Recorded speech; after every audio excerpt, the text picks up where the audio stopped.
while I was reading, I was really thinking about this idea of consent. Yeah. Um, and I think that, and I'm not really sure what to do with all of this yet, but thinking how often when we're talking about consent, we're really, a lot of times in the public sphere, we're talking about women's consent in sexual acts. And I think here really opens up the space of men having consent as well. Um, so I don't know, I think it's an interesting jumping off point.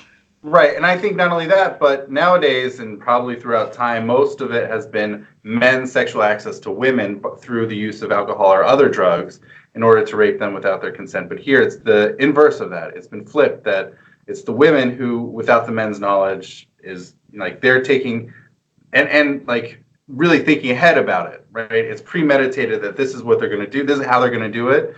And they accomplished what they set out to do.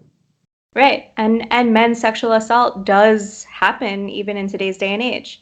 Yeah. So this is a really, I think, an important area that communities, schools, people should bring into light in light of the story.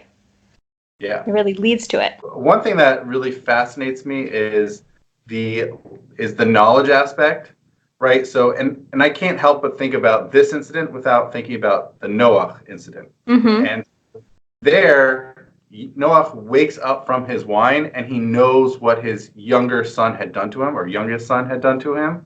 But here, and he has both a younger daughter and an older daughter, he doesn't know. Like in both times it talks about him, like what happens, he has no idea.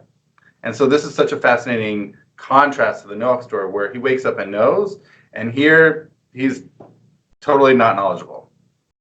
Yeah, Which is and I think not that the only rabbis are troubled by that, oh yeah. actually.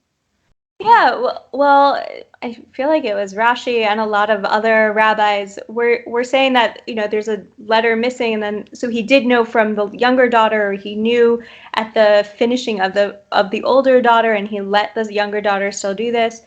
And so maybe there was knowledge, or maybe it's the rabbis want there to be knowledge because this act is so great that how could there not have been any form of knowledge? It could be that the rabbis were bothered by like, really, you wake up in the morning and like, sure, you've got a hangover, but nothing's different.